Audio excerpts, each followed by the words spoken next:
Good evening guys, welcome to the Trademate channel, जहाँ पर हम बात करते हैं मार्केट एनालिसिस के बारे में और आज के दिन में पूरे मार्केट में क्या हुआ इसके बारे में आज हम बात करेंगे। ठीक है, सबसे पहले हम देखते हैं तो निफ्टी को। निफ्टी ने आज हाई लगाया है 25,129 का, जो कि आज निफ्टी का ऑल टाइम हाई रहा है। और आज के दिन का जो निफ्टी का लो है वो 24,964 रहा है और 0.17 माइनर लॉस के साथ में निफ्टी ने क्लोज दिया हुआ है आज के दिन। अब हम बात करते हैं बैंक निफ्टी के बारे में। देखिए, बैंक निफ्टी ने आज हाई लगाया है 51,260 का, जो अभी अपने हाई से बहुत ज़्यादा गिर चुका है। टोटल निफ्टी बैंक निफ्टी का जो ऑल टाइम हाई था वो 53,357 था। कुछ ग्लोबल मार्केट सिनेरियो के रीज़न से बैंक निफ्टी को परफॉर्म करना थोड़ा मुश्किल जा रहा है और जो फेड की पॉलिसी आई है उसकी वजह से अभी आईटी सेक्टर अभी अच्छा खासा दिख रहा है कि बूम करेगा रेट कट आने के बाद से। अब हम बात करते हैं थोड़ा हीट मैप की, निफ्टी के हीट मैप पे।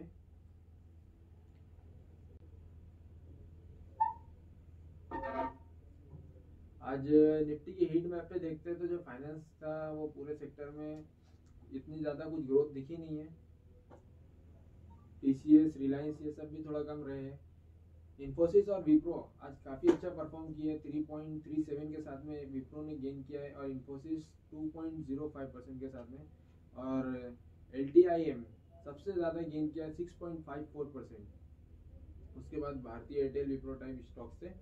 और किन स्टॉक में सबसे ज़्यादा बिकवाली थी तो ऑटो सेक्टर से रिगार्डिंग थे थोड़े, और बाकी बैंकिंग सेक्टर से थे।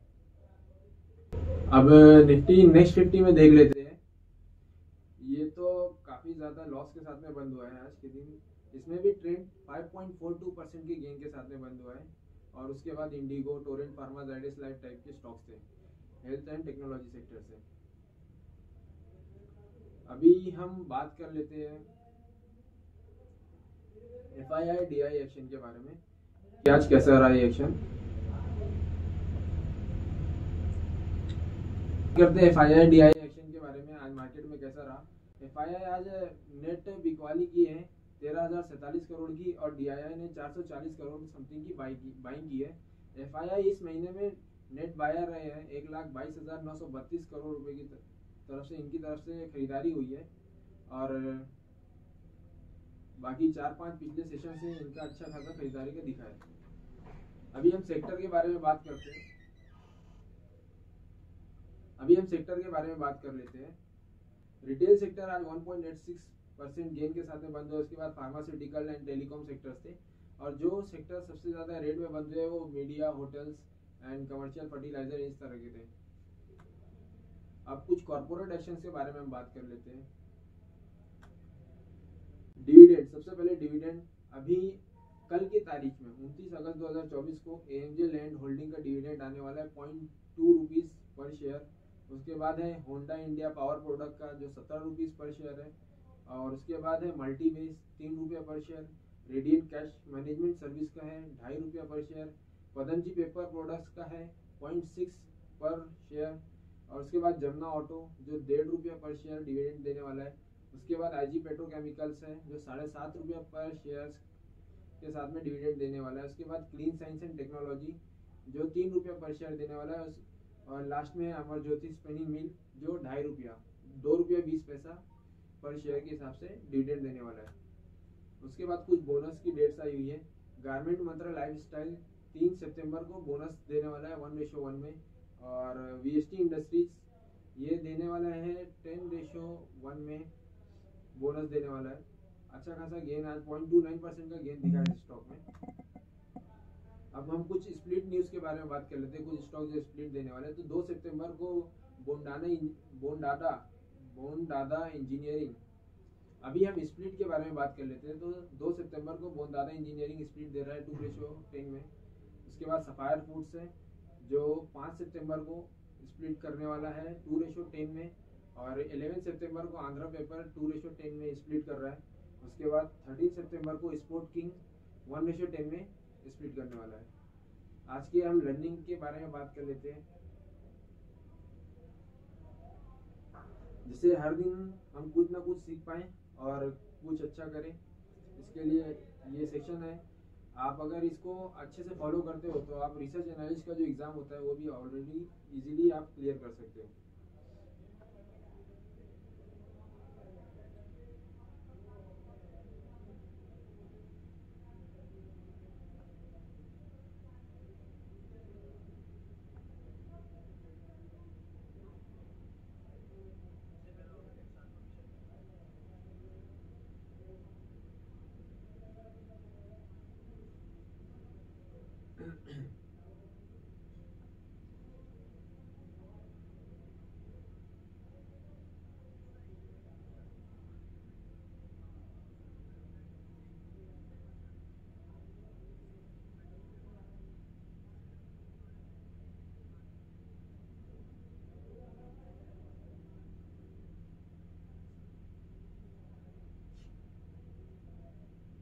ठीक है, आज हम बात करेंगे रिसर्च एनालिस्ट क्या होते हैं और इनका काम क्या होता है।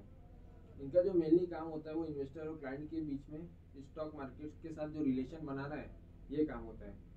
अगर कुछ कोई इन्वेस्टर है, वो इन्वेस्ट करना चाहता है, उसके पास टाइम नहीं है या उतनी नॉलेज नहीं है कि वो स्टॉक मार्केट में इन्वेस्ट कर सके, तो यहाँ पे रिसर्च एनालिस्ट का काम आता है, जो अपने क्लाइंट को बताता है कि उन्हें कौन से स्टॉक बाय करना चाहिए या कौन से स्टॉक सेल करना चाहिए। ये मेनली सेबी रजिस्टर्ड होते हैं और आपको सेबी रजिस्टर्ड एनालिस्ट के साथ में ही जाना चाहिए। रिसर्च एनालिस्ट का काम होता है ये डाटा कलेक्ट करते हैं, इंफॉर्मेशन कलेक्ट करते हैं और फिर उसके रिगार्डिंग कोई भी कंपनी के बारे में बाय या सेल का रिकमेंडेशन देते हैं।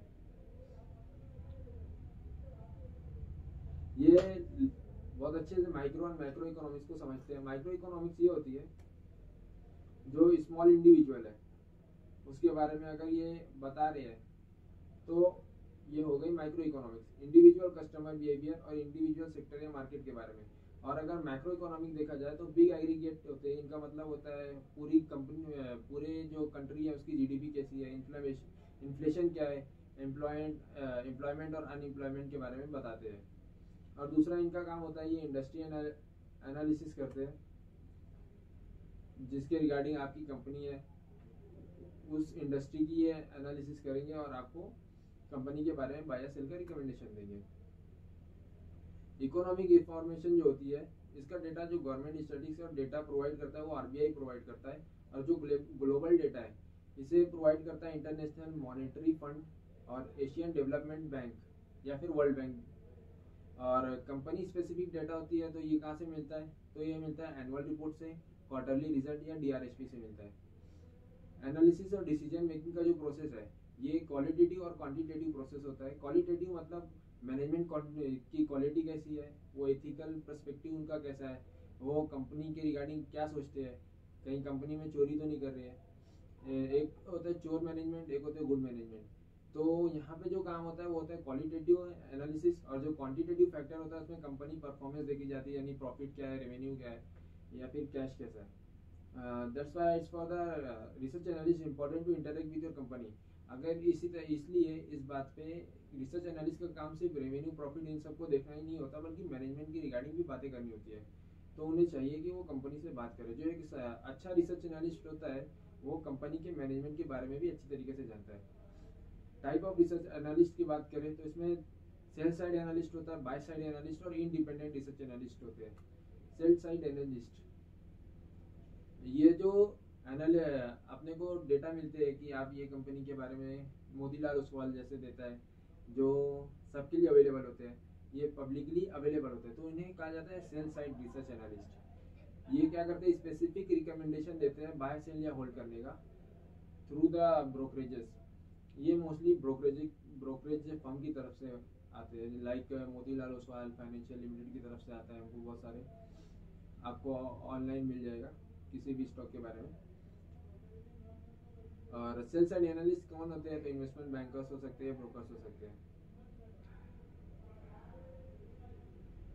और ये ओन इन्वेस्टमेंट नहीं करते, लाइक एंजल ब्रोकिंग डीमेट है, वो कोई पब्लिश कर रहा है रिपोर्ट, तो ये सेल साइड एनालिस्ट हो गया। और वो रिपोर्ट अगर अपने को मिल रही है मतलब वो मेनली सेल साइड ही रिपोर्ट है, और वो जो प्रोवाइड करने वाला है वो सेल साइड एनालिस्ट हो जाएगा।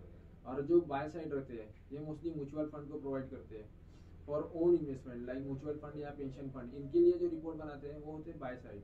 लाइक एसेट मैनेजमेंट कंपनी है हैज़ अ टीम जो रिसर्च एनालिस्ट की टीम को हायर करेगी, वो उनके लिए किसी भी स्टॉक के बारे में रिपोर्ट बनाएंगे। तो वो जो रिपोर्ट बनेगी उसे हम बोलेंगे buy side report. Buy sell का मतलब यहाँ पे खरीदना बेचने के मुताबिक नहीं होता है। और जो इंडिपेंडेंट रिसर्च एनालिस्ट होता है वो एक फुल टाइम रिसर्च एनालिस्ट भी हो सकता है या बुटीक फर्म के लिए भी काम कर सकता है। वो अपनी रिपोर्ट खुद बनाते हैं और उनको सब्सक्रिप्शन बेसिस पे बेचते हैं, लाइक मंथली, एनुअली या क्वार्टरली। और उनका क्लाइंट कोई भी हो सकता है, लाइक इन्वेस्टर हो सकता है या इंस्टीट्यूशंस हो सकते हैं, लाइक एसेट मैनेजमेंट कंपनीज हो सकती है। ये ब्रोकरेज के लिए काम नहीं कर सकते और ये खुद की बेनिफिट और इन्वेस्टमेंट के लिए भी काम नहीं करते। एंड ये आपको कस्टमाइज रिपोर्ट भी प्रोवाइड कर सकते हैं। लाइक अगर आपको खुद चाहिए कि मैं CDSL के बारे में, एक कंपनी है जो स्टॉक डिपॉजिटरी का काम करती है, आप चाहते हो कि उसके बारे में कोई मुझे रिसर्च एनालिस्ट उस कंपनी के बारे में कोई कॉल बताए कि क्या करना है, मुझे बाय करना है, सेल करना है या होल्ड करना है, तो आप जो आज जाएंगे एक इंडिपेंडेंट रिसर्च एनालिस्ट के पास और उससे बात करेंगे, तो ये जो प्रोवाइड करेगा आपको तो वो हो जाएगा independent research analyst. Apart from about 3 categories, newspaper, media, TV also provide research reports. यहाँ पे रिसर्च एनालिस्ट के बारे में अपनी सारी नॉलेज हो चुकी है। आई थिंक मैंने जो भी नॉलेज दी है सफिशिएंट होगी। बाय द वे यहाँ पे वीडियो अपना ख़त्म होता है। Thank you guys, thank you.